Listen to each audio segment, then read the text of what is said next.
Buenas noches. Lo último en noticias está en San Pedro Sula con Jason Maldonado. Jason, buenas noches.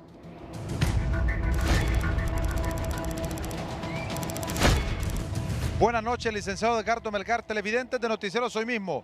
En el municipio de La Lima Cortés, las autoridades de la DIPAMCO han capturado a 2 supuestos cabecillas de la pandilla 18, pero escuchamos a continuación a la portavoz de la DIPAMCO.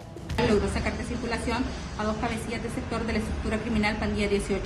Estos han sido identificados con el alias El Afortunado, quien tiene aproximadamente 7 años de ser parte de este grupo criminal, siendo el encargado de girar instrucciones a los miembros de este grupo criminal organizado para la comisión de diversos delitos como ser el sicariato y la extorsión. Es importante mencionar que junto a él fue capturado alias Nicky Jam, quien tiene 12 años de liderar diferentes acciones delictivas para este grupo criminal organizado, siendo el responsable del almacenamiento de armas y drogas. Al momento de ser requeridos por nuestros funcionarios policiales, se logró el decomiso de un fusil AR-15, un arma de fuego tipo pistola, varios teléfonos celulares, así como droga lista para su venta y distribución. Palabras de la portavoz de la DIPAMCO. Ambos detenidos ya fueron remitidos a los tribunales de justicia. Licenciado Edgardo Melgar, televidentes de Noticieros Hoy Mismo. Esto es lo último de noticias. Yo retorno con usted. Gracias, Jason Maldonado en San Pedro Sula. Vamos al Congreso Nacional con Alex Laínez. Alex, buenas noches.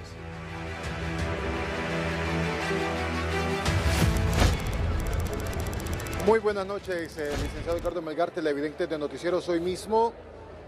A las 5 de la tarde se convocó a la sesión ordinaria en el Congreso Nacional, pero fue hasta las 5:30 que inició la misma, dando la bienvenida a la expresidente de la República de Chile, Michelle Bachelet, quien tuvo una disertación hablando de la equidad de género en democracia o en la política. Una vez de esta disertación, la exmandataria salió del hemiciclo y en ese mismo momento el presidente de este poder del Estado, Luis Redondo, suspendió la sesión y anunció que se iba a reanudar a las 6:25 de la tarde. Sobrepasamos esa hora en mención y aún no inicia o no se reanuda la sesión ordinaria en el Congreso Nacional. Es lo que le puedo informar, pero después de recibir la opinión de Finanzas, sometieron al Pleno el anteproyecto de ley del presupuesto del Consejo Nacional Electoral vía correspondencia. Y después de ello, licenciado, tenemos imágenes de una reunión de los 4 jefes de bancada. Hablamos de Rafael Sarmiento, jefe de bancada del Partido Libertad y Refundación, Carlos Sumaña como jefe de bancada del Partido Salvador de Honduras, Tomás Zambrano como jefe de bancada del Partido Nacional y Mario Segura como jefe de bancada del Partido Liberal. Ellos se reunieron mientras se suspendió la sesión y después el Partido Nacional pudimos observar que se reunieron todos los diputados para llegar a un acuerdo de qué va a pasar una vez que se reanude la sesión. Pero seguimos, como le mencionamos, a la espera que se reanude la sesión ordinaria en el Congreso Nacional. Muy bien, muchas gracias, Alex Laínez. Estaremos de nuevo en el Congreso en unos minutos. Mientras tanto, familiares y amigos han dado cristiana sepultura a las 2 hermanas fallecidas en un accidente vial en la Masica Atlántida. Gustavo Bustillo tiene la información. Entre llanto y tristeza, familiares y amigos dan el último adiós a las hermanas que fallecieron en accidente vial en la Masica, en el departamento de Atlántida. Niña muy especial, amigable, cariñosa con sus compañeros, muy dedicada a sus estudios y muy puntual. Pues el día de ayer recibimos esta lamentable noticia. Ella no se hizo presente al jardín. Luego recibimos la llamada de lo que había sucedido. Increíble pues de no creer, porque el día anterior sí asistió a clases y ya el día de ayer sucedió esta tragedia. Familiares de las víctimas piden a las autoridades realizar las acciones necesarias para dar con el conductor del vehículo tipo volqueta, quien se dio a la fuga. Lo que yo quiero es que ese hombre, esa persona, no ande afuera, pues que se haga justicia pues por lo que ha pasado, las 2 muertes de mis niños, ¿me entiende? Y pues la verdad, ojalá que lo agarren muy pronto, pues que no ande ahí pantallando porque duele lo que ha hecho. Son 2 muertes, 2 vidas que se ha llevado, entonces quiero que por favor lo agarren, lo busquen donde se encuentre, que ese deje una volqueta, pues quiero que se haga justicia pues por lo que ha pasado. Los cuerpos de las hermanas fueron llevados este día al cementerio de la localidad de San Juan Pueblo, donde se le hizo un pequeño homenaje por parte de sus seres queridos. En La Ceiba, Gustavo Bustillo, Noticieros Hoy Mismo. Puerto Lempira, gracias a Dios, elementos del cuerpo de bomberos recuperaron el cadáver de una persona en la laguna de Caratasca, que fue identificado como Rubén Ponce, de 49 años de edad, quien había sido reportado como desaparecido un día antes. El Triunfo Choluteca, en posesión de presunta droga, la Dirección Policial Antimaras y Pandillas capturó a un hombre en esta parte del país. Choluteca, Choluteca, en zozobra se encuentran los pobladores del barrio Brisa del Río debido a la presencia de un cocodrilo de gran tamaño que nada en un estanque. Pobladores solicitan sea trasladado a un lugar donde se le proteja porque algunos ciudadanos lo han atacado y herido. Danlí El Paraíso, el Comité Cívico de Fiestas Patrias de este municipio, anunció que ya cuenta con el programa de las escuelas y colegios para la celebración de las Fiestas Patrias en el mes de septiembre. Para Noticieros Hoy Mismo, Elvira Espinal. El patronato de la colonia San Miguel, en alianza con la municipalidad, finalizan pavimentación de calle. Vamos con los detalles con Kenia Cáceres en Danlí El Paraíso. Buenas noches, licenciado Melgar. La Alcaldía Municipal del Paraíso, en alianza con el patronato de la colonia San Miguel, han inaugurado lo que es el proyecto de la calle de adoquinamiento, cuya inversión ronda más de $500,000 de lempiras. Escuchemos a la alcaldesa Ligia Lainez. Los proyectos de pavimentación o de adoquinamiento mejoran la calidad de vida de nuestra población. Este es ya casi el tercer proyecto que realizamos, que la alcaldía apoya, pero de igual manera ellos como beneficiarios hacen su aporte tanto económico como en mano de obra no calificada. Son varios los proyectos que se realizan de forma mancomunada entre patronato y la alcaldía paraiseña, esto con la finalidad de poder mejorar las condiciones de vida de cada uno de los barrios y colonias. En cámaras de Lilian Zúñiga, retornamos con usted hasta estudios principales. El impacto de la corrupción y el ineficiente manejo de los fondos públicos priva a los hondureños de obras y proyectos que beneficien. Así lo cuestionó hoy el Consejo Nacional Anticorrupción, el CNA, durante la presentación del Índice de Eficiencia del Gasto Público. El informe presentado hoy mide el periodo 2012-2022. En esos 10 años, el presupuesto de salud aumentó 90% y el de educación 52%, pero la respuesta a las necesidades de la población fue escasa. Año con año vemos que los presupuestos en las diferentes secretarías, igual el presupuesto general de la República aumenta, pero los resultados en los indicadores, principalmente en los que evalúa nuestra metodología, se han mantenido de igual forma o han empeorado con el pasar del tiempo.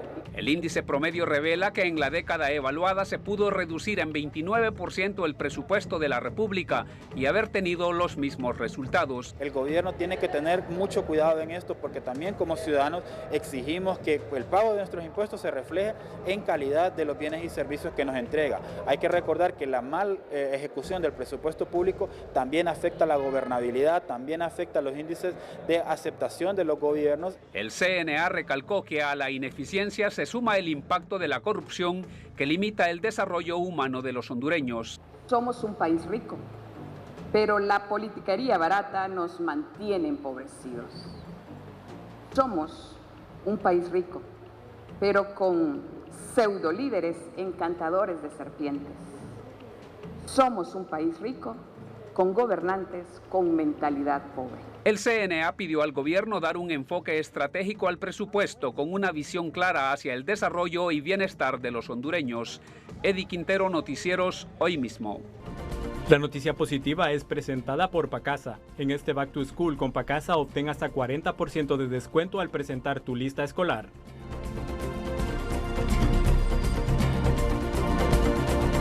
Jonac Josué Osorio es un joven con autismo que estudia la carrera de animaciones digitales y diseño interactivo. Sueña con ser un reconocido diseñador de aplicaciones web. Si de romper obstáculos hablamos, el joven autista Jonac Josué Osorio, de 23 años, es el mejor ejemplo. Muy contento, pues estoy estudiando una licenciatura en animación digital y diseño interactivo. y pues muy contento de poder ser estudiante universitario. Este talentoso joven canta en varios idiomas y también sueña a lo grande. Y que sean capaces ellos solos de poder superar esos miedos, esos obstáculos y esas barreras, de trabajar para poder diseñar aplicaciones web y para poder interactuar más con la interfaz del usuario. Todo lo que este joven autista está logrando no podría ser posible sin el apoyo de su familia, en especial de su orgulloso padre. Él es estudiante universitario, es acólito en la Iglesia Católica, es mentor de un grupo de jóvenes, es consejero de un grupo de jóvenes en la San Juan Bautista. Dios da hijos especiales a padres especiales. Entonces nos sentimos, al menos yo como padre me siento orgulloso de Jonás, de tenerlo como hijo, y si volviera a nacer y yo supiera que va a ser autista, con mucho gusto lo recibiría. Jonah Josué Osorio, este joven autista, es un ejemplo a seguir de superación y motivación. Marlon Escobar, Noticieros Hoy Mismo. Buen precio del café en el mercado internacional incentiva la producción local de grano aromático. Omar Valenzuela en Ciguatepeque. Muy buenas noches, licenciado. Un gusto y un placer poderle saludar desde la ciudad de Ciguatepeque. Mire usted, hemos asistido a lo que son las fincas de café acá en Ciguatepeque, y dice el ingeniero Nelson Doblado, quien es productor de café, dice que las expectativas son muy altas debido a la alta producción que se tendrá por el estado que se encuentran las fincas, y por supuesto la expectativa mayor es por los precios en el mercado internacional del aromático. Esperamos que este año el precio ande bien, porque ahorita en estos momentos la bolsa anda ahí oscilando entre 230 a 250 el quintal, ¿verdad? En dólares, y ojalá se mantuviera, o que mejorara todavía, porque la esperanza es de todos los productores que vender bien su producto, y tenemos fe de que se mantenga el precio, y con el manejo de la finca pues tener una buena producción, ¿verdad? Por manzana, y tener buenos rendimientos en este caso. Muy buenas noches, licenciado. Un gusto y un placer poderle saludar desde la ciudad de Ciguatepeque. Mire usted, hemos asistido a lo que son las fincas de café acá en Ciguatepeque, y dice el ingeniero Nelson Doblado, quien es productor de café, dice que las expectativas son muy altas debido a la alta producción que se tendrá por el estado que se encuentran las fincas, y por supuesto la expectativa mayor es por los precios en el mercado internacional del aromático. Estamos en vivo, son las 6 de la noche con 50 minutos. Estamos por la señal de TSI. Juan Ramón Mata Gualdurraga llegó hoy al Ministerio Público a rendir declaración por haber sido mencionado en el juicio contra el expresidente Juan Orlando Hernández en Estados Unidos. Juan Ramón Mata Gualdurraga llegó al Ministerio Público acompañado de su apoderada legal, donde mantuvo su inocencia ante los medios de comunicación. Vamos a ver, porque yo, como lo dijo claro el fiscal, yo ya cumplí, yo ya salí absuelto aquí, entonces vamos a ver qué es lo que necesita, siempre aquí dando la cara. ¿Se siente limpio usted? Totalmente, pues ya estoy libre. Mata Gualdurraga es el tercer personaje de los 35 que se presentan ante el Ministerio Público a rendir una declaración después de ser mencionados en el juicio contra Juan Orlando Hernández en Nueva York. En todos estos casos es el análisis de esta información y lógicamente no se descarta otras diligencias en relación a cada uno de estos expedientes. Recordemos que son por cada persona, es un expediente, por lo que es un trabajo arduo el que tendrá que realizar este equipo fiscal designado para la investigación de los mismos, en compañía con la Dirección de Lucha contra el Narcotráfico, que en algunos casos ya hay avances, luego de que se han efectuado incluso hasta operaciones de aseguramiento de bienes en contra de algunas de las personas que han sido mencionadas en estos juicios. En junio del año anterior, Juan Ramón Mata Gualdurraga fue absuelto por el Tribunal de Sentencia, acusado por el delito de lavado de activos. Flavio Pavón, Noticieros Hoy Mismo. Tras la denuncia del alcalde y padres de familia en el municipio de Concepción, Ocotepeque, sobre un proyecto de reconstrucción para un centro educativo que ya había sido intervenido por Shin Fujiyama, así ha respondido hoy el secretario de Educación, asegurando que nunca se han opuesto al apoyo del influencer, sino todo lo contrario. En respuesta, el secretario de Educación explicó que para el centro educativo ya se había preparado la licitación por 3 millones de lempiras y donde se harán presentes la próxima semana. Bueno, en primer lugar, un poco de sesgo de la colega periodista suya, porque ella fue empleada nuestra, no entró vía concurso y dejó su puesto de trabajo porque lo vino a ocupar alguien que ocupa concurso. Por otro lado, nosotros a Chin Fujiyama solo tenemos en el gobierno que agradecerle. Si no me equivoco, ha reparado 10 escuelas. Eso para nosotros es muy importante, sobre todo para los niños y para las niñas. Le entregamos los listados de las escuelas que vamos a intervenir, sobre todo porque la ley de contratación del Estado lleva sus procesos. Uno escoge la escuela que va a reparar por el índice de precariedad, hace el levantamiento de la ficha técnica, la somete a un proceso de licitación y se adjudica la licitación. Ese proceso se demora casi 6 meses. El problema es con quien ganó el proyecto y tiene que ejecutar la obra. La licitación ya se hizo. Es más, si no me equivoco, la próxima semana ya se otorga quien ganó el proceso de la licitación. Al secretario Esponda lo desmiente la también docente Karen Valle. Responderle con el respeto que él se merece, que lo que le ha dicho al pueblo hondureño no es cierto. En ningún momento he abandonado mi puesto de trabajo. Soy una maestra que tenía 8 años de laborar para un instituto donde fui despedida arbitrariamente y sin justificación luego de haber denunciado en este mismo noticiero que tenía 24 meses sin salario,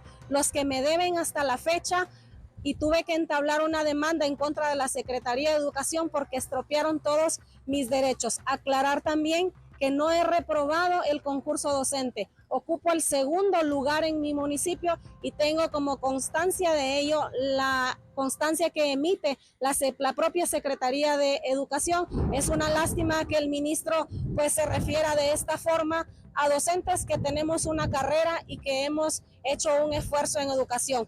Comentar que también a mis compañeros les deben aún 34 meses de salario y esa situación no se resuelve todavía en Ocotepeque. Además de las inconformidades de docentes a nivel nacional, el sistema educativo también reporta 3.243 centros educativos se han intervenido según las autoridades. Mientras tanto, a nivel nacional se reportaron solo en 2022 más de 12.000 centros educativos en mal estado. Fueron 12.743 centros educativos encontrados con una precariedad al máximo, un 85% de precariedad. ¿Qué quiero decir con esto? Problemas de techo, problemas de piso, problemas de módulos sanitarios, una deficiencia de 500.000 de pupitres. El titular del Sistema Educativo Nacional aseguró que hay otras escuelas en peores condiciones que la de Concepción o Cotepeque, pero que hay proyectos en puerta. Además, se deben cumplir los trámites de licitación. Fanny Zúñiga, Noticiero Soy Mismo. Salud Pública confirmó hoy que clínicamente no hay un caso de viruela símica en Honduras y que el hombre que ingresó deportado de Estados Unidos hace aproximadamente unas 2 semanas en el municipio de Belén, en el departamento de Lempira, ha sido aislado junto a su familia. Estos son los detalles. Esta es la noticia del día. La secretaria de Salud, Carla Paredes, fue clara. Clínicamente no es viruela símica. Sin embargo, nosotros lo estamos manejando con todos los cuidados y las precauciones y hemos aislado a toda la familia y hemos tomado todas las muestras que correspondan. Y nosotros esperamos, como decía hace un momento, el viernes, que tengamos ya los resultados del laboratorio, poder informar a la población el resultado exacto de las mismas. Clínicamente no lo es. Las autoridades sanitarias aseguran que el hombre que llegó al país deportado desde Estados Unidos y que es originario de Belén, Lempira, no presenta ninguna lesión, pero 4 integrantes de su familia sí. El papá llegó hace 5 días, pero él está sano, que vino deportado. Es la familia y la familia no se ha movido del lugar, están ahí mismo, o sea, no han viajado, por decirlo de alguna forma. Y la que inicia es la madre, luego el hijo pequeño, luego el otro hijo. Hemos cercado a toda la familia y las tenemos en aislamiento con todos los cuidados y vigilancia, porque es lo que corresponde responsablemente a Salud Pública. Doctora, ¿hay pruebas para que se detecten a tiempo? Claro. ¿Las tienen ustedes Por ya? supuesto, claro que sí. Nosotros tenemos las pruebas de laboratorio y los casos son, sí, claro. Bueno, tenemos incluso vacunas. Fíjese que no, el país para esto está preparado, para dar respuesta al que se enferme, pero lo pueden evitar, señores, porque es una enfermedad que tiene una forma de transmisión muy clara y un tratamiento también claro. Lo ideal es contenerla porque es muy contagiosa.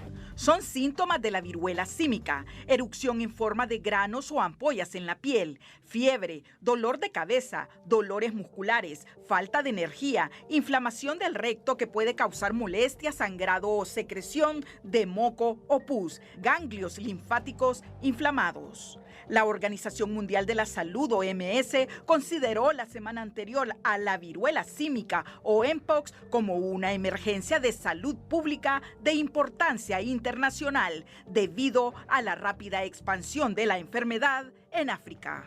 Para Noticieros Hoy Mismo, Elvira Espinal. Obviamente esta noticia ha causado muchas reacciones, temor, sorpresa, y por eso mejor aclarar un poco los conceptos y la información de lo que se ha difundido hoy, sobre todo a través de redes sociales. Ya sabe usted cómo son las redes sociales. Por eso yo siempre les digo, mire, vea el noticiero mejor para que usted esté informada o informado con absoluta veracidad y así pueda usted estar más confiado de las noticias que se transcurren en el día a través de las redes sociales. El doctor Tito Alvarado es un reconocido infectólogo, epidemiólogo hondureño. Doctor, buenas noches. Buenas noches, Edgardo. Doctor, ¿hay viruela símica en Honduras? Bueno, cuando hablamos de viruela símica, hace 1 año y medio que pasó la emergencia de COVID, en medio hubo un brote de viruela símica clado 2 y hubo 30 casos. Estados Unidos, muchos casos de clado 2. Pero este brote que acaba de salir del Congo, que es clado 1B, de ese no hay en este continente. Por lo tanto, este caso que están estudiando Salud Pública en Lempira, en Belén Lempira, es muy poco probable que sea viruela símica del tipo este agresivo que está apareciendo en África y que en este continente no hay ningún caso. Por lo tanto, según escuché a la doctora Paredes decir de que el señor, el padre de los familiares, que él vino deportado, no tenía ninguna sintomatología, que más bien fueron la madre y los demás hijos presentaron manifestaciones térmicas de una supuesta viruela. Quiere decir de que si este señor hubiera tenido viruela de 1B, hubiera tenido que ir al África directamente a traerla, porque Estados Unidos no tiene ningún caso hasta el momento reportado. Ese es un punto importante. El otro punto importante es que en este momento hay un montón de enfermedades muy similares a la viruela. La más frecuente es la varicela, a veces pustulosa, y eso confunde muchas veces. Pero como uno en estos casos, cuando no hay casos demostrados en el país de una enfermedad, utiliza el diagnóstico epidemiológico y el clínico simultáneamente, obviamente complementado con el laboratorio. En este caso, nosotros consideramos que lo que hizo Salud Pública fue correctísimo, es tratar de mantener en cuarentena a la familia y estudiarla, obviamente. Creemos que se trate probablemente de un caso, si es viruela puede ser del clado 2, de la existente previa, pero no de la 1B que actualmente está ocurriendo. Segundo, puede ser varicela, puede ser una furunculosis pustulosa que es menos frecuente en varios miembros de la familia, o hay otro virus que produce manifestaciones bastante similares, los Coxsackie producen similares. Yo creo que estos pacientes, toda la familia, además de la cuarentena, hay que tomarle las muestras como ya está estipulado por la CESAL, que ya tiene el protocolo necesario como parte de la vigilancia que ha dictado la OPS a nivel mundial, pues, la OMS. De tal manera pues que en este momento es improbable que esos sean de casos de viruela 1B, improbable. Que sea viruela clado 2 por el señor que vino, tal vez, o por algún viajero que haya venido del sur, ¿verdad? De Sudamérica, que vino de África, probablemente, pero clado 1B no existe en este momento en todo este continente. Esa versión o cepa 1B es la más agresiva. Es la más agresiva y es la que más se transmite, la que está incluso no solo en el Congo, está en Kenia, en Burundi, en Ruanda, en Liberia, y hay casos, unos reportados en Suecia y también en Pakistán. Doctor. Pero aquí no hay.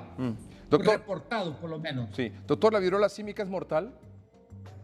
Bueno, cuando se trata de un paciente inmunosuprimido, un paciente con VIH, que gran parte de la viruela del clado 2 ha tenido más del 50% han sido contacto íntimo con los VIH. Si es un inmunosuprimido, tiene una mortalidad de 3 a 6%, un promedio de 5%. No es despreciable, es alto. Para que el pueblo tenga conocimiento, el dengue anda menos del 1%. Así es que el ébola anda al 50%. Así es que estamos hablando de una enfermedad mortal, diría yo, si en pacientes inmunosuprimidos. En pacientes inmunocompetentes, la mortalidad es sumamente baja. Para darles una información adicional, de los 30 casos que hubo de viruela símica hace año y medio en Honduras, ninguno murió, ninguno. Y de los 30 y tantos miles que hubo en Estados Unidos de viruela del clado 2, apenas 100 y pico murieron, con una mortalidad alrededor de 0.2%. Así que eso cambia de acuerdo a los países. Muy bien. Dice que hubo 30 casos aquí en Honduras hace año y medio de la cepa que no es agresiva, ¿verdad? Sí, fue reportado por la CESAL 30 casos en donde hubo una exposición importante desde el punto de vista sexual, varones la gran mayoría, y claro, y habían inmunosuprimidos, pero ninguno desarrolló severidad. ¿Podría ser una tuberculosis cutánea? Raro. La tuberculosis cutánea es muy rara y no se transmite en esa forma como todos los miembros iguales. Hay tuberculosis cutánea que son súper lentas, y eso no es de la noche a la mañana. Lo más seguro pudo ser Coxsackie, pudo ser una varicela, o pudo ser una furunculosis de ese tipo. Lastimosamente no tengo claro el caso clínico de estos pacientes, pero me imagino yo que la CESAL ya envió expertos para que vayan aparte de la cuarentena a hacer las muestras.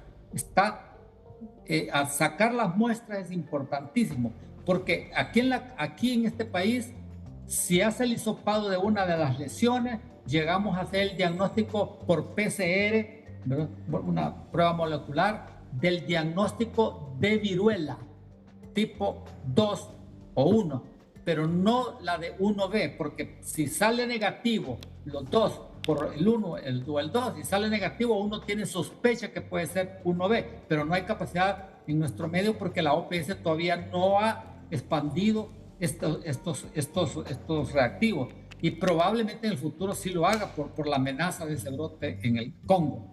Muy bien, doctor, muchas gracias por aceptar esta comunicación con el noticiero hoy mismo, despejar dudas y dar un poco más de certeza y tranquilidad sobre este tema, ¿verdad? Porque ya sabe que esto circuló mucho hoy en redes sociales y mucha gente se alarmó, pero su experiencia, su conocimiento, su orientación, su guía, su información sobre este tema debe causar calma, tranquilidad a la población, ¿verdad? Sobre todo. Y me gustaría, para finalizar, Edgardo, darle una información a los residentes de ese lugar, Belén, ¿sí?, de Lempira, que no se preocupen, que es una enfermedad que no se le va a pasar por el aire, sino que si tiene, supuestamente, que no se preocupen, que es una cosa bastante benigna, diría yo. Okay. Así es que mantengan la calma, que lo que sí mantengan es información, porque una persona no informada es fácil víctima de cualquier enfermedad. Y es importante que la Secretaría de Salud informe de forma clara, de forma contundente, y que nos diga la verdad en relación a los resultados de estas pruebas. Pues tengo entendido que el viernes, el viernes vayan a tener ya, porque aquí hay capacidad de hacer las PCR, muy bien, por lo menos para decir si es clado 2 o 1, punto, pero no el subtipo 1B. Muy bien. O si se trata de otra cosa. Muchas gracias, doctor. O se trata de otra cosa. Muchas gracias. Muy amable, doctor. Tito Alvarado. Muchas gracias.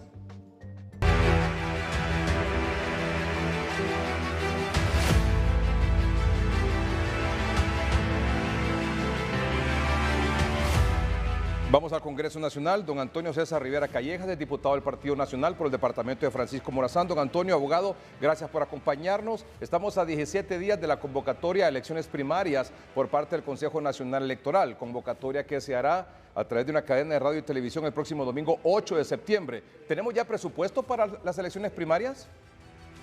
Ese procedimiento, y ustedes lo conocen, la Comisión de Presupuesto lo sigue con todos los proyectos. A usted le escucho perfecto, a usted. Hola, queremos confirmar en el Congreso Nacional si finalmente se ha iniciado o no la discusión del presupuesto que ha solicitado el Consejo Nacional Electoral para las elecciones primarias de marzo del próximo año. Ya sabe usted que ayer martes hubo una insurrección legislativa del Partido Liberal y el Partido Nacional porque la discusión del presupuesto no estaba en agenda, pero el mismo Partido Libertad y Refundación, su bancada y, bueno, su jefe de bancada, el señor Sarmiento, y las autoridades del Congreso Nacional dijeron que hoy miércoles iba a entrar a discusión el presupuesto para las elecciones y que esta semana, entre hoy o mañana jueves, podía ser aprobado. Estamos tratando de establecer esta comunicación con el abogado Antonio César Rivera Callejas. ¿Me escucha, abogado? Le escucho ahora un poco, Edgardo, lo escucho un poquito mejor. Muy bien. ¿Cómo está la cosa en el Congreso? ¿Ya se discutió el presupuesto o ni siquiera se ha discutido? Edgardo, muy poco lo que puedo escucharte. Lo que sí te puedo decir es que en estos momentos el doctor Hugo Noé Pino está explicando el procedimiento para la aprobación por fin del presupuesto de elecciones primarias e internas el 9 de marzo del próximo año. La presión que hemos hecho nosotros, constante, permanente, a favor de la democracia, pareciera que está haciendo efecto. Sin embargo, ellos todavía se niegan a aprobarlo el día de hoy. Sí quieren aprobar un primer debate hoy y 2 debates el día de mañana. Yo estoy esperando que el diputado Mario Segura pida la palabra para irme y votar a favor de la dispensa de debates y que ya hoy se pueda aprobar por fin, después de que en mayo se envió de parte del CNE y ya aprobar los 1.492 millones de lempiras a favor de la democracia. Esa era mi siguiente pregunta. En el caso que se discuta y se apruebe finalmente, ¿se va a discutir y aprobar tal y como lo envió al Consejo Nacional Electoral o se va a tocar? Ricardo, que no puedo escuchar sinceramente la pregunta. Lo que te puedo decir es que estamos a favor del presupuesto, a favor de la ley de procedimiento, a excepción de un artículo, el artículo 4, que es donde ellos quieren prácticamente crear el acta digital tipo Venezuela. Eso no lo vamos a permitir. Nosotros queremos que el acta sea llenada a puño y letra del miembro de la Junta Receptora de Votos y no que sea un acta digital que pueda ser programada, que pueda ser alterada, que pueda ser hackeada, sino que nos vamos con el acta del escrutador, del secretario, del presidente, escaneada y transmitida al centro de cómputos, a los observadores y a los partidos políticos o movimientos en las primarias. Ese va a ser un tema bastante importante el día de mañana. Todo lo demás, la ley procesal electoral, la ley que obliga al Infop a prestar sus instalaciones, el presupuesto general, creo que va a ser aprobado el día de mañana, a excepción de ese artículo que te menciono, que aunque nosotros hicimos una redacción distinta a la de ellos, pero no quieren quitarla, así que creo que el Partido Liberal, el PSH, el Partido Nacional, van a votar en contra del acta digital y a favor del acta manual escaneada y transmitida. Muy bien. ¿Es posible hacerle otra pregunta o no me escucha el abogado? Claro, ahora te escucho muy bien, Edgardo. Muy bien, gracias. Bueno, este asunto del acta digital está siendo solicitado por el Consejo Nacional Electoral, porque entiendo que en el desglose del presupuesto para las elecciones primarias ellos hablan del sistema biométrico, es decir, la identificación de la huella. Y 2, el sistema del TREP, la transmisión de resultados electorales preliminares. Ambos sistemas por primera vez se van a emplear en unas elecciones primarias. El CNE en el desglose de presupuesto se refiere al detalle de esos 2 instrumentos tecnológicos, no hace referencia a una acta digital. Exactamente, Ricardo, lo has dicho tal y como es. No solo eso, En el proyecto de ley enviado por el CNE al Congreso Nacional, Ley para Simplificación de Compras de Elecciones Primarias, llega hasta el artículo 3. En el artículo 4 es la vigencia. Nosotros no lo discutimos en Comisión Electoral, no lo envió el CNE, pero aparece por obra y gracia ese artículo 4 mágicamente. Ese artículo 4 habla, y no nos oponemos, que si no sirve el identificador dactilar, que pueda hacer identificación facial. Está bien, no hay problema. Pero en el siguiente párrafo dice, presume que la transmisión va a ser no de actas, sino de datos, de archivos. Es acta digital. Ni el CNE lo ha pedido, ni la Comisión Electoral lo ha discutido, y por consiguiente nos vamos a oponer. Aparentemente lo quieren quitar ahora de la ley de simplificación y lo quieren incluir ahora en el presupuesto. Pero le hemos explicado al ingeniero Redondo que liberales, PCH y nosotros nos oponemos. Yo sí le mandé una redacción diferente, casi para que pudiéramos conciliar, pero diciendo que tiene transmisión encriptada de actas del puño y letra de los miembros de la mesa, escaneada y transmitida al centro de cómputo. La discusión mañana va a ser esa, ya por fin ellos se dieron en lo del presupuesto, no lo quieren aprobar hoy, creo que vamos a tener que dar instrucción nuevamente para que mañana convoquen a sesión a las 10 de la mañana y aprobarlo ya el día de mañana el presupuesto y la ley también de simplificación de compras. Este asunto de la acta digital, ¿por qué se opone los partidos de oposición? Porque tipo Venezuela, tú puedes programar el identificador biométrico, que es el que van a utilizar para esta acta digital, y lo puedes manipular. Tú no puedes manipular a 5 miembros de mesa, pero sí puedes manipular un aparato electrónico, tal y como pasó en Venezuela en estos momentos. Además, la ley electoral establece que es el TREP, transmisión de resultados electorales preliminares. Con el acta digital se convierte en acta definitiva. Y entonces la suma de las 18.000 actas ya no se daría. Nosotros nos oponemos rotundamente al acta digital por lo que pasó en Venezuela y porque creemos más en los seres humanos, en las mesas. Además, Edgardo, hay 18.000 mesas, aproximadamente 20.000. Una tercera parte de ellos, 6.000, van a ser de libre, 6.000 van a ser liberales y 6.000 van a ser nacionalistas, los secretarios, los que van a firmar el acta junto al presidente y el escrutador. Si hace 4 años ellos ganaron con esa acta, ¿por qué quieren inventar con acta digital? Dicen ellos para que no haya tantas inconsistencias. Pueden haber menos inconsistencias si capacitamos mejor a los miembros de la Junta Receptora de Votos. O sea, ya ese asunto del acta digital ya es un ingrediente que no está siendo solicitado por el Consejo Nacional Electoral y que nunca se ha utilizado en Honduras. Eso es lo más importante, que lo solicitó su miembro, Julio Navarro, lo solicitó Ana Paola Hall y lo solicitó Kelvin Aguirre, que fuera un acta escaneada, no un acta digital. Entonces ellos quieren inventarse, alguien de ellos, que tiene que ser acta digital o electrónica tipo Venezuela. No viene recomendada por el CNE. El ingeniero Redondo va a explicar mañana o el día de hoy de que cuando se reunieron con el CNE vieron 3 opciones y que en las 3 opciones estaba esa acta. Pero esa fue una plática que tuvieron ellos. Pero en el proyecto de ley enviado, certificado y recibido, no habla de acta digital, no habla de transmisión de datos y por consiguiente estaríamos nosotros invadiendo las funciones del CNE. Lo que sí debe decir que hay TREP, identificador biométrico, pero ¿cómo va a ser el TREP y cómo va a ser el identificador? Es del CNE, no es del Congreso Nacional. Estamos violentando la autonomía del Consejo Nacional Electoral. Abogado, muchas gracias y por supuesto que estaremos mañana pendientes de esta sesión en el Congreso. Muy amable. Gracias a ti, Edgardo. Feliz noche. Gracias, igualmente. Es el abogado Antonio César Rivera Callejas, es diputado del Partido Nacional por Francisco Morazán. Tocamos unos minutos el tema de Venezuela. Hoy María Corina Machado ha emitido un comunicado, también don Edmundo González Urrutia, que es el candidato presidencial que ganó las elecciones en Venezuela, y la plataforma unitaria de oposición. Titula el comunicado "Cuando el pueblo vota y decide, los poderes acatan". Destacamos los párrafos quizás más importantes. Dice: el Consejo Nacional Electoral debe hacer valer lo que el pueblo ordenó y cumplir y hacer cumplir la Constitución y las leyes. Como hemos reiterado en distintas comunicaciones, la Sala Electoral del Tribunal Supremo de Justicia no puede atribuirse las funciones y facultades del órgano electoral, pues no le competen. Conforme a nuestra Constitución, sería ineficaz y nula toda eventual sentencia de la sala electoral que pueda validar el fraude electoral que se pretende imponer. Los magistrados de dicha sala estarían violando los derechos inalienables de los electores e incurrirían en responsabilidad penal, civil y administrativa. A tal efecto, tal y como reza el artículo 138 de nuestro texto constitucional, toda autoridad usurpada es ineficaz y sus actos son nulos.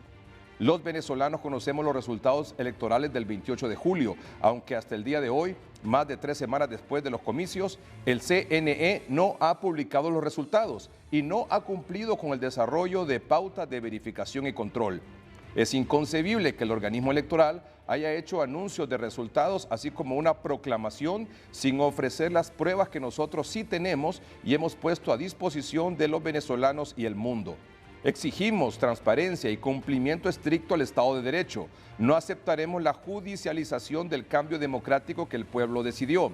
Agradecemos a los países del mundo que han expresado la necesidad de una auditoría internacional independiente y confiable de las actas en la sede del Consejo Nacional Electoral y con presencia de representantes de las fuerzas políticas. Y asimismo, alertamos que se pretende aniquilar judicialmente la soberanía popular.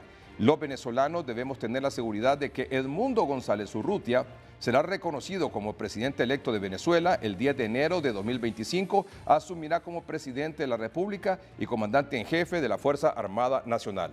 Unos minutos con este tema para conversar con don Juan Pablo Isidoro Guanipa Villalobos, abogado, político venezolano, dirigente y líder de la oposición, es gobernador electo del estado Zulia de Venezuela. Abogado, buenas noches.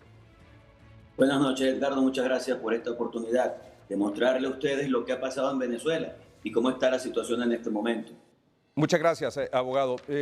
Don Juan Pablo, Maduro llevó el tema de la verificación y el análisis y la auditoría de las elecciones del 28 de julio al Tribunal Supremo de Justicia. Y esta lo derivó en la sala electoral del Tribunal Supremo de Justicia. Creo que todos estamos claros que lo que va a resolver es el Tribunal Supremo de Justicia, ¿verdad? Totalmente. Maduro cometió un fraude vulgar, un fraude primitivo, porque ni siquiera lo preparó.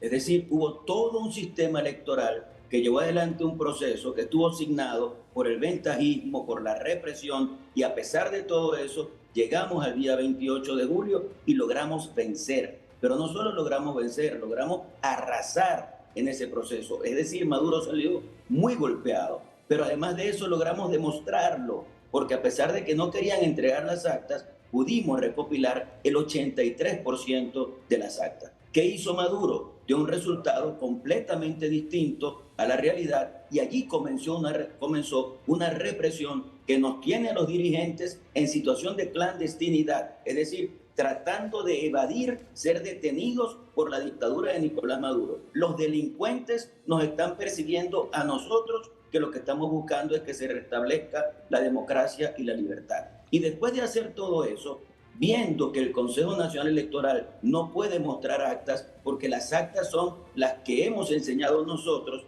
que no son las nuestras, sino que son las actas emitidas por las máquinas del CNE, entonces se van a la sala electoral del Tribunal Supremo de Justicia para inventar un show, hacer un supuesto peritaje con gente con unas mascarillas que no se sabe ni quiénes son, para decir que ya hicieron toda la revisión y que efectivamente Maduro ganó un proceso en el que llegó de segundo con el 30% de la votación. Esa es la verdad de lo que está pasando y por eso queremos alertar que cualquier decisión que saque ese tribunal no tiene ningún peso, porque además quien preside esa sala, que además preside el Tribunal Supremo de Justicia, es militante, convicta y confesa del Partido Socialista Unido de Venezuela. Sí. Imagínate tú esa situación. Claro, entonces se espera que evidentemente la sala electoral y el Tribunal Supremo de Justicia digan lo que dijo el Consejo Nacional Electoral, esa es la verdad, y que entonces el señor Maduro ganó las elecciones, cuando todos sabemos que fue absolutamente lo contrario. Ahora,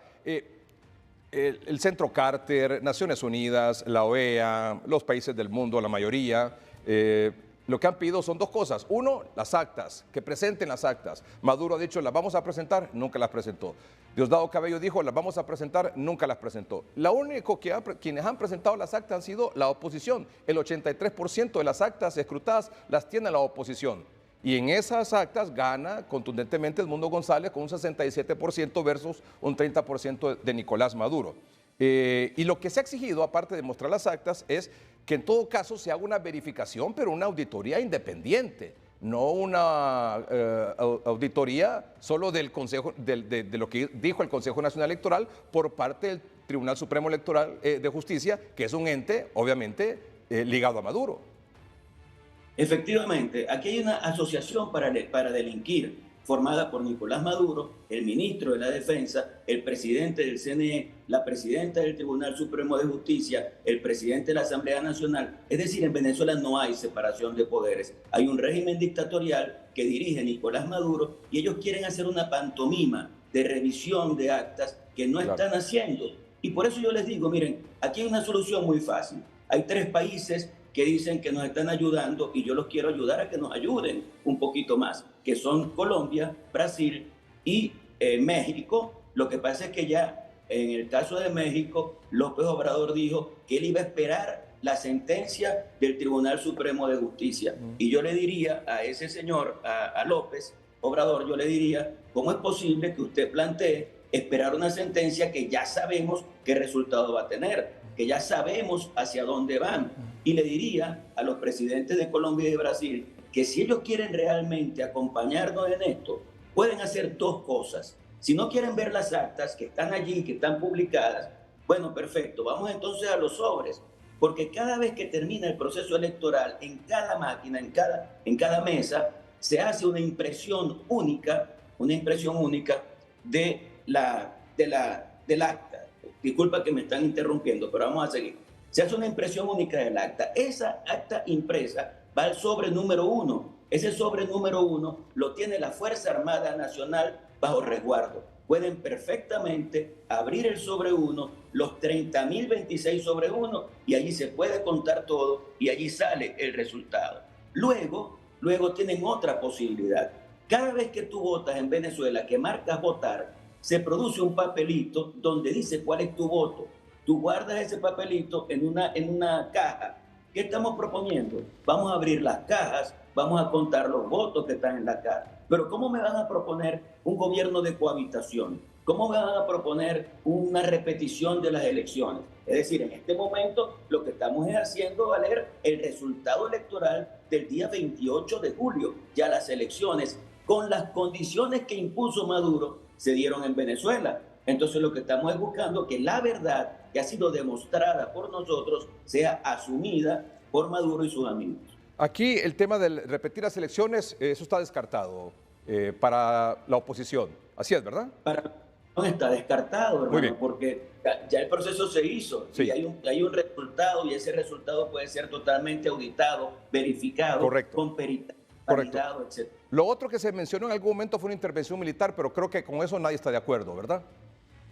Mira, el problema de los venezolanos con ayuda internacional debe ser resuelto por los venezolanos. Así es. Por eso yo te digo que hay 2 acciones fundamentales. Una, la presión interna, que la estamos ejerciendo. El sábado pasado, después de toda la represión que ha habido en Venezuela y la persecución a dirigentes, mira, una persona que tiene un acta en su mano es reo de delito en Venezuela. Una persona que publicó en sus redes algún resultado electoral, lo buscan. Una persona que fue testigo o que fue miembro puede ser detenida en este momento. Pero no solo los detienen, Edgardo.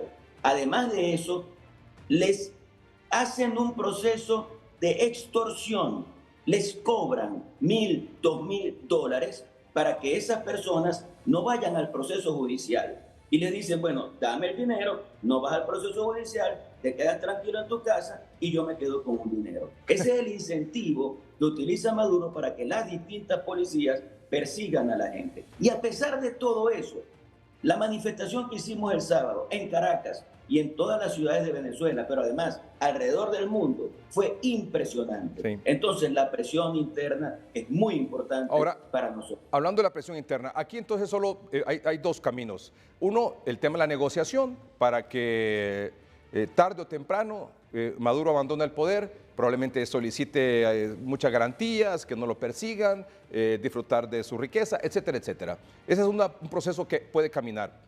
El otro es el de la el del Frente Interno. ¿Existe alguna posibilidad? Porque todos sabemos que él está sostenido ahí por las ramas de un árbol que se llaman Fuerzas Armadas y Policía, por nadie más. ¿Existe alguna posibilidad, ve usted, don Juan Pablo Guanipa, que hay una fractura interna de las Fuerzas Armadas o de la Policía?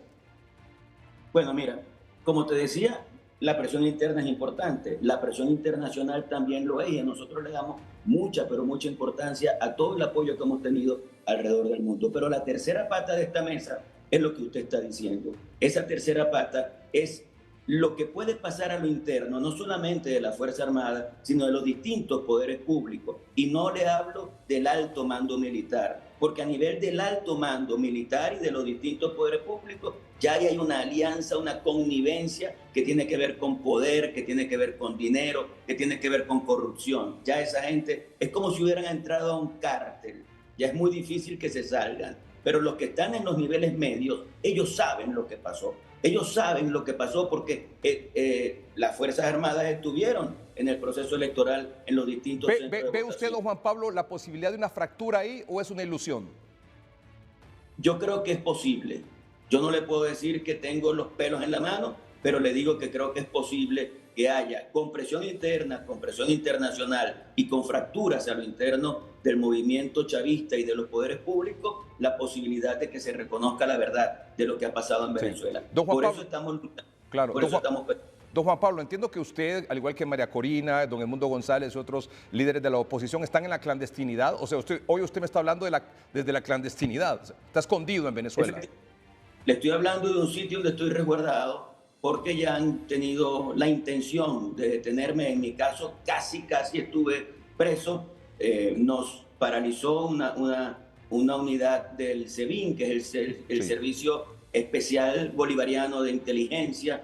Bueno, y casi fui preso. Gracias a Dios, la moto en la que iba pudo evadirse y pudimos salir. ¿Cómo es posible que en este momento Edmundo González tenga que estar resguardado, María Corina Machado tenga que estar resguardada y todos los venezolanos estemos en el acecho de un régimen dictatorial que quiere mantenerse en el poder a fuerza de represión y de persecución de los propios venezolanos? Esta represión, esta persecución a la que usted hace referencia, ¿es solo con la oposición o hay también persecución y represión contra algunos chavistas o gente en algún momento que fue afín a Maduro?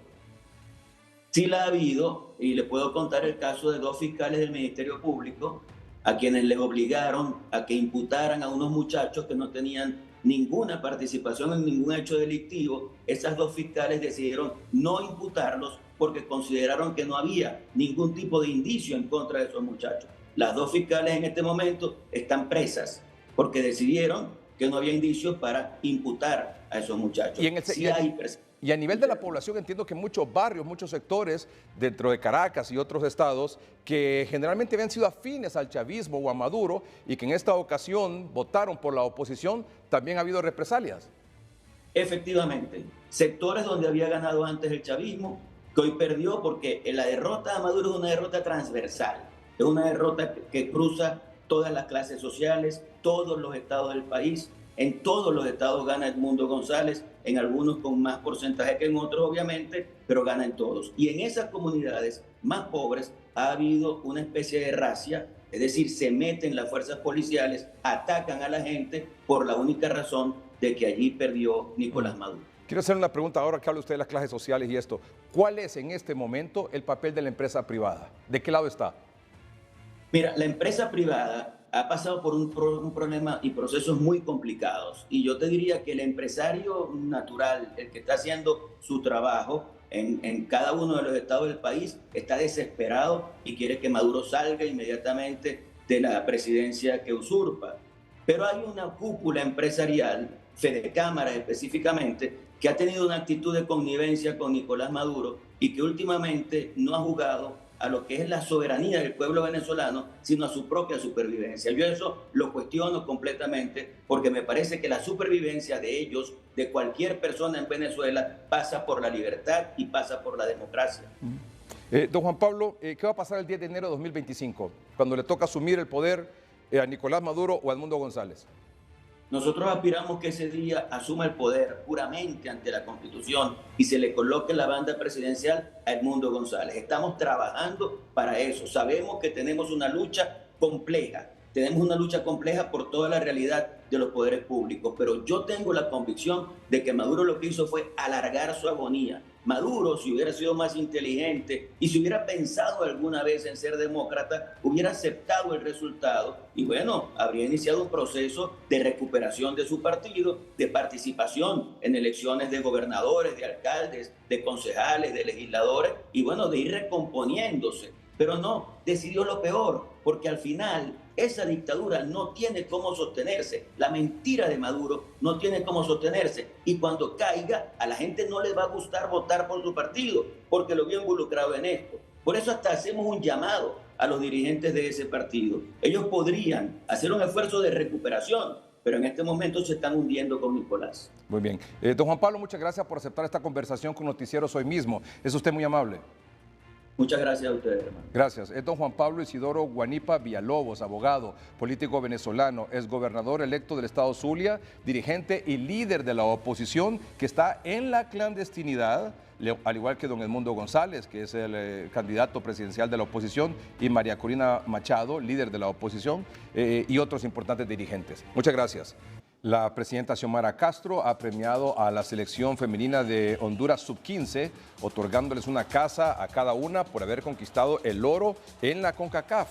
La presidenta condecoró hoy a las 18 jugadoras que forman parte de la selección femenina Sub-15, otorgándoles una casa por haber conquistado la medalla de oro en el campeonato de la Confederación de Norteamérica, Centroamérica y el Caribe de fútbol CONCACAF.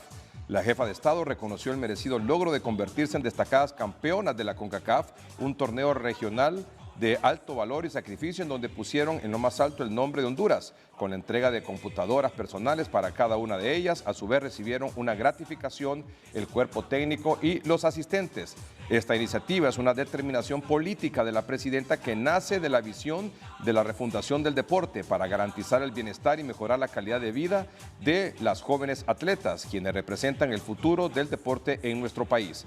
Este proyecto no solo busca mejorar las condiciones de vida de ellas, sino que también se erige como un acto de justicia y reconocimiento hacia las mujeres en el ámbito deportivo, un espacio donde históricamente han sido marginadas y excluidas. Cabe destacar que a la presidenta le acompañó durante la reunión el secretario privado Héctor Manuel Zelaya Castro, entre otros miembros de su gobierno, de su gabinete.